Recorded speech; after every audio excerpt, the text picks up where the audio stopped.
بسم الله الرحمن الرحيم الحمد لله رب العالمين والصلاة والسلام على خير خلقه محمد وعلى آله وأصحابه أجمعين أما بعد السلام عليكم ورحمة الله تعالى وبركاته Parvardigor olamga beadad hamd va sano payg'ambarimiz Muhammad Mustafa sallallohu alayhi va sallamga salatu salomlarimiz bo'lsin. Alhamdulillah 2025 muborak yilning 1446 hijriy yilning mohi sharifi Ramazon oxirgi dahasi qadr kechalarining birida turibmiz. Alloh taolo iloho kechalarimizni muborak qilsin. Parvardigor olam bu ummatning umrini, yoshini 60 va 70 orasida qildi. Bu ummatdan oldin o'tgan ummatlar yoshda, yilda bizsiz ummatdan ancha ko'p umr ko'rishardi. Qad-u qomatlari ham, jasadlari ham ancha katta edi. Muborak hadisda payg'ambar alayhissalatu vassalom aytadilarki, Alloh taolo Hazrati Odamni bo'ylarini 70 gaz qildi deydilar. Ya'ni bu 47 metr atrofida. Hazrati Odamni bo'ylari shunday baland bo'lgan. Nuh alayhissalatu vassalom qissalarini Alloh Qur'onda keltirib, Hazrati Nuh 1000 yil umr ko'rganlarini aytadi. Xuddi shunday payg'ambarlar bizlardan oldin o'tgan ummatlar ham quvvatda, ham zamonda bizdan ancha oldin bo'lganlar. Payg'ambar alayhissalatu vassalom aytadilarki, qiyomatgacha odamiy zot qisqarib boraveradi, kamayib boraveradi. Ham yoshi, ham jismoniy quvvati, ham aqli, ham sifati. Va la taqumus saatu illa ala shirarin nas. Qiyomat yomonlar ustida qoyim bo'ladi. Yomonlar ko'paysa qiyomat bo'ladi deb payg'ambar alayhissalom aytadilar. Hazrati Rasulullohdan so'rashadi. Ummatingizning umri qancha deganda, ma bayna 60 va 70 dedilar. 60 va 70 yosh orasida ummatimning o'rtacha umri bo'ladi dedilar. Buni eshitgan sahoba-i kiromlar g'amgin bo'ladilar. Ya Rasululloh, Nuhning ummati 1000 yil umr ko'rgan bo'lsa, ular albatta ko'p itoat qilishadi, ko'p toat qilishadi, ko'p ibodat qilishadi, zikrlari bizdan ko'ra ko'p bo'ladi. Demak, jannatdagi daraja va maqomlari ham shunday bo'ladi. Kim zikr qilsa ko'p, tilovat qilsa, kim Qur'on o'qisa, namozini ko'p bo'lsa, qiyomatda uning darajasi ham qilgan amaliga yarasha bo'ladi. Bizniki demak quyi bo'ladi. Chunki biz umrimiz davomida shu qadar ibodat toat qilamiz deganda, Alloh taolo bu ummatga mavsumlarni beradi mukofot o'laroq. Alloh taolo bu ummatni har kuniga mavsum beradi. Har haftasiga mavsum bor. Har yilda mavsum bor, umrida mavsum bor. Bu mavsumlarni Alloh taolo siz uchun fursat, savob yig'ish zamoni qildi. Payg'ambar alayhissalom nima dedilar? Al-jumu'atu ilal jumu'a kaffaratun lima baynahuma idza jtunibatil kaba'ir. Alloh taolo bandaga mukofot berdi har hafta. Agar banda hafta davomida gunohi kabiralardan tiyilsa, Alloh taolo jumadan jumaga bo'lgan, ya'ni haftalik gunohlarni kechiradi dedilar. Haftalik mukofot. Yilda mukofot ar-ramadonu ila ar-ramazon kaffaratun lima baynahuma idjtunibatil kaba'ir. Ramazon bu yildan bu yilgacha keladigan Ramazon o'zining orasidagi gunohlarning kechirilishligiga sabab bo'ladi. Alloh taolo yil davomidagi bandani gunohini kechiradi. Ramazonning ichidagi mukofot Qadr kechasini Alloh berdi. Inna anzalnahu fi laylatil qadr. Va ma adraka ma laylatul qadr. Laylatul qadri khayrun min alf shahr. Alloh taolo bir kechani 12 soatdir. Kechani eng uzuni 12 soatdir. 14 soatdir. Bir kechaga Alloh taolo 1000 oyining nimasini berdi? Fazilatni berdi. 1000 oy bu 83 yil bo'ladi. Banda bir kechada Alloh taolodan izni irodasidan, marhamatidan so'rasa, lutfidan so'rasa, Alloh taolodan umid qilib ibodat qilsa, bir kechada 1000 oyning mukofotini Alloh nasib qiladi. 1000 oyning mukofotini Alloh beradi. Laylatul qadri xayrun min alfi shahr. Nafaqat 1000 oy, undan ham ko'pini Alloh beradi. Bu mavsum. Mana shunaqa qadriy kechalarda turibmiz. Alloh taolo qadr kechalarini, ya'ni qadri baland kechalarini mohi sharifi Ramazonda qo'ydi. Payg'ambar alayhissalom aytdilarki, iltamisuha fi awtari ashril awakhir. Qadr kechalarini muborak Ramazonning oxirgi toq kechalarida umid qilinglar. Umidlaringizni ko'proq qilinglar oxirgi toq kechalarda. Demak, bu kecha 21-kecha, 25-kecha, 23-kecha, 27-kecha va 29-kecha. 5 kechada mohi sharifi Ramazonning toq kechalari umid ko'proq bo'lar ekan. Hazrati payg'ambarimiz alayhissalatu vassalom iza dakhala ashrul awakhir kana yashuddu mi'zarahu va yuhyi laylahu va yuqidu ahlahu. Oxirgi daha kirganida belni mustahkam bog'lar edilar. Yengni ibodatga shimarar edilar. Tunlarni bedor o'tkazar edilar. Ahli oillarini ham turg'izar edilar. Qarang, ana. O'zlari, demak, yeng shimarar edilar. O'zi Ramazonni 20 kunida yeng shimirgandilar. Ya'ni bu kechalarga yana ham ibodatga bo'lgan g'ayratlari, harakatlari ko'payardi.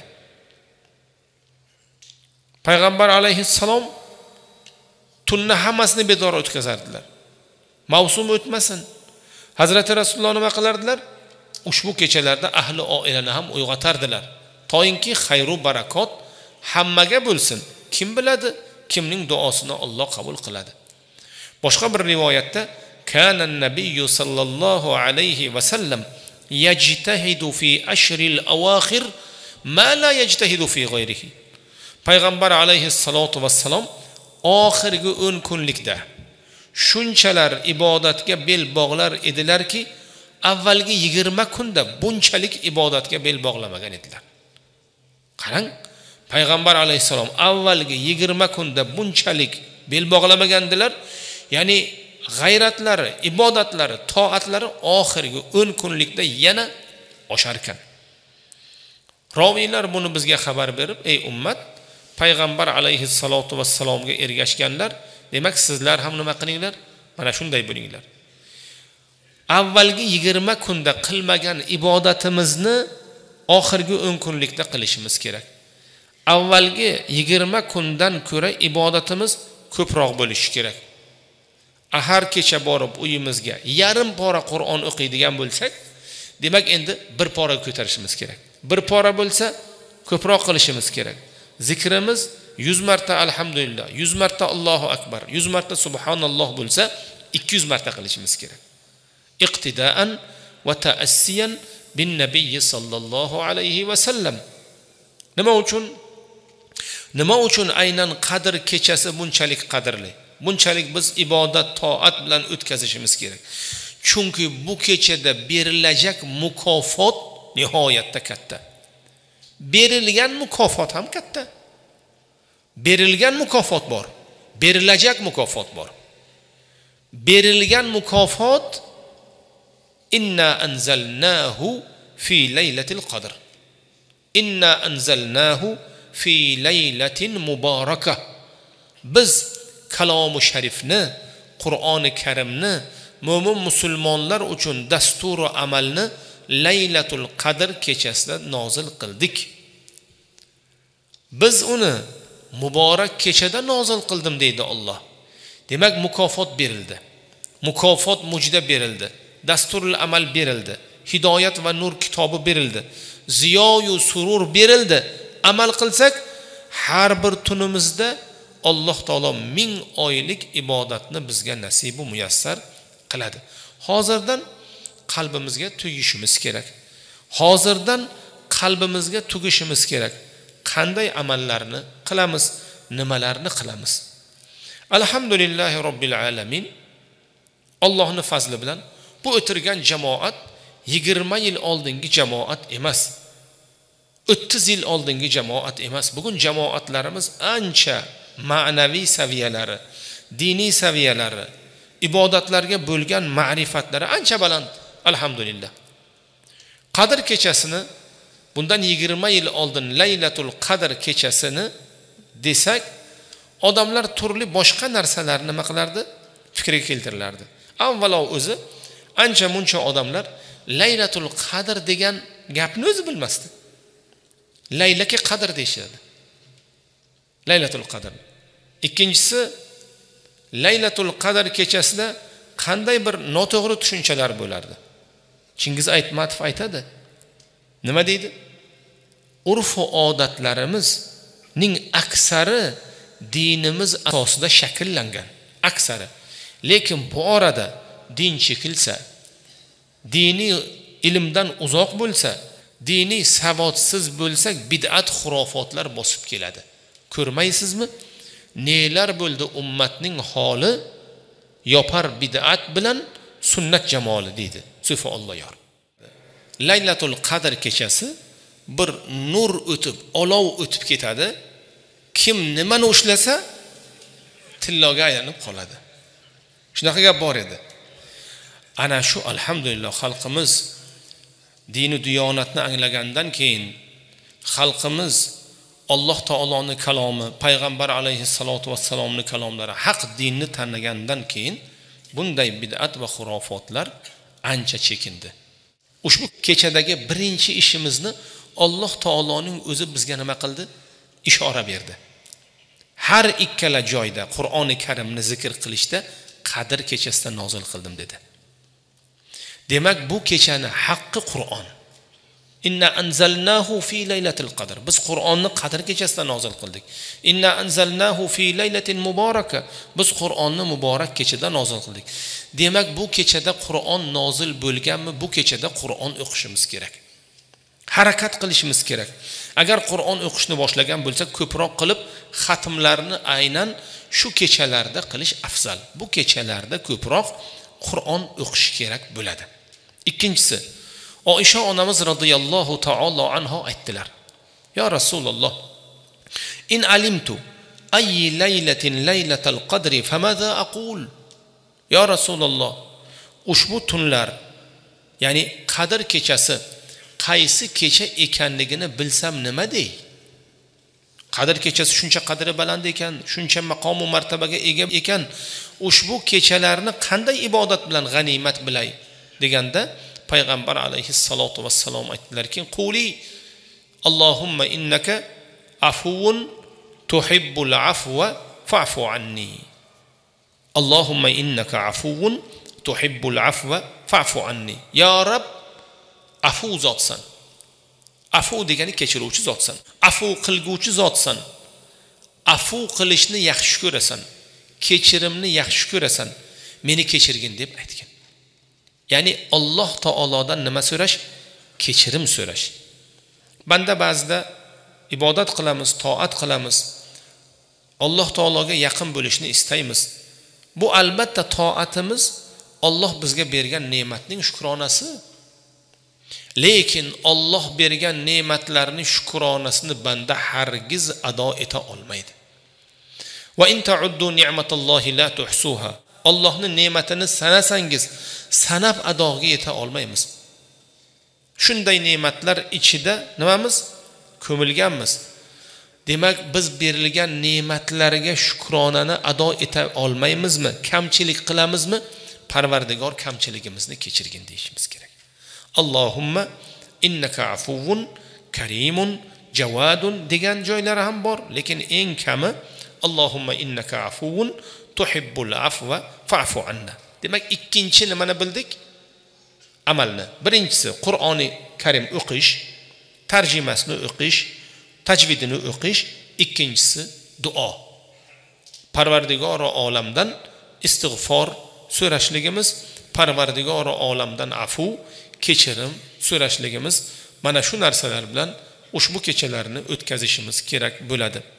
Laylatul Qadr kechasi ba'zi olimlar aytadilarki 27-kecha, ba'zi olimlar aytadilarki butun Ramazon ichida ham bo'lishi mumkin, lekin ko'plari aytadilarki oxirgi 10 kunlikning inshaalloh tog' kechalarida Laylatul Qadr ko'proq umid qilinadi.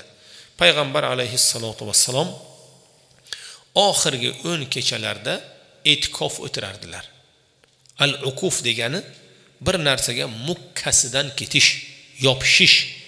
Payg'ambar alayhissalom nima qilardilar? Ibodatga berilardilar. Masjidga kirib olardilar, masjiddan chiqmas edilar, duo qilar edilar. Payg'ambar alayhissalotu vassalom 10 kun, tunlar duo qilardilar. Nima uchun duo qilardilar? Payg'ambar alayhissalomning yelkalarida, zimmalarida milliard odam bor edi. Payg'ambar alayhissalom milliard odamning haqqiga duo qilardilar. Biz sizning ham zimmamizda falonta odam bor. Imomning zimmasida, qorining zimmasida jamoati bor. Ahli oilasi bor, xish aqrabosi bor. Hammamizning zimmamizda oilamiz, qavm qarindoshimiz, jamoatimiz, kollektivimiz va hokazo. Demak, hammamiz o'zimizni doiramizga duo qilmoqimiz darkor. Oisha onamiz radhiyallohu ta'ala anha rivoyat qiladilarki, bir kuni payg'ambar alayhissalatu vassalomning xizmatlarini qildim. Aytganlarini muhayyo qildim, aytganlarini qildim. Payg'ambar alayhissalom mendan juda mamnun bo'lib, juda sevindilar. Xursand bo'ldilar. Qarasam, payg'ambar alayhissalatu vassalomning kayfiyatlari choq. Shu fursatdan foydalanmoqchi bo'ldim. Payg'ambar alayhissalomning oldilariga borib, "Ya Rasululloh, meni haqqimga bir duo qilib bersangiz" dedim. Ya'ni meni haqqimga bir duo qilib bersangiz. Ya'ni xursand. Alloh taolo payg'ambarni so'raganlarini beradi. Payg'ambar alayhissalom Oishani haqqiga duo qila boshladilar. Allohumma g'fir li Aishata ma qaddamat va ma akhkharat va ma a'lanat va ma asarrat bi rahmatika ya arhamar rohimin. Parvardigor, Oishani qilgan gunohlarini, umri davom etib bundan keyin qiladigan gunohlarini, oshkora va pinhona gunohlarini hammasini kechir deb payg'ambar duo qildi. Hazrat Rasululloh duo qildilar. Duolari ijobat. Oishani o'tgan va keladigan oshkora va pinhona gunohlarni hammasini kechir deb duo qildilar. Oisha onamiz shunaqa xursand bo'ldilarki, hatto deydilar, boshim tizzamga tegdi deydilar xursandchilikdan. Bu endi naqd foydada, bu endi naqd foyda, jannat kafolati. Payg'ambar alayhissalom aytdilar: "Ey Oisha, xursandmisiz?" "Ya Rasululloh, onadan tug'ilgan kunimdan beri bunday xursand bo'lmaganman. Sizdek Rasululloh rahmatan lil alamin, Allohga muqarrab banda gunohlarimni Allohdan kechirishini so'rab bersa, inshaalloh men aniq jannatiyman" dedilar. Xursand bo'ldilar. "Ey Oisha, bilasanmi? Mana shu duoni har kuni qiyomatgacha keladigan ummatim haqqida qilaman" dedilar. Allohu akbar. Qiyomatgacha keladigan ummatim haqqiga mana shu duoni qilaman dedilar. Parvardigor, ummatimning qilgan gunohlarini, qiladigan gunohlarini, oshkora va pinhona gunohlarini kechir deb har kun Allohdan so'rayman dedilar. Inshaalloh biz mana shunday duoga, nubuvvat sohibining duosiga musharraf bo'lgan odamlardanmiz. Alhamdulillahi bi ni'matihi tatimmus solihat. Agar payg'ambar alayhissalomning duolari, Allohning lutfu marhamati bo'lmaganda saf tortib o'tirarmidik? Xatmi Qur'onga ishtirok qilarmidik? Qur'oni Karimni bemalol o'qib maza qilib o'tirarmidik? Xudoy taolodan lutfu marhamat so'rarmidik? Tunning bu qorong'usida og'izni ochib yo ozgina narsa yedik yo yemadik. Yugurib juma yu jamoatga, tarovih va ibodatga kelarmidik? Agar Xudoning lutfi bo'lmaganda Alloh bizni qadamlarimizni, oyoqlarimizni bu yerga yetkazmasdi. Bu Allohning marhamati, Allohning lutfi. Minglab odamlar bor. Ular ichidan Alloh bizni sizni saylab oldi. Alloh taolo bizni sizni ixtiyor qildi. Alloh taolo bizni sizni sherik keltirib qo'ydi. Inshaalloh bizning mas'uliyatimiz, vazifamiz shukronasini qilishlik. Keyin ko'p haqqiga duo qilishlik. Alloh jamoatlarimizni ko'paytirsin. Sonu sifatda bisyor qilsin. Parvardigor va olam o'zi lutfu marhamat qilsin. Ushbu fazilatli qadriy kechalarda gunohlarimizni kechirib, darajotlarimizni ko'tarsin. Payg'ambar alayhissalatu vassalomni qilgan duolarining bir chetiga bizni siz jamoat ham ilinmog'imizni nasibi muyassar aylasin. Allohumma ighfir lana ma qaddamna va ma akharna va ma a'lanna va ma asrarna va ma anta bi'a'lama bihi minna bi rahmatika ya arham.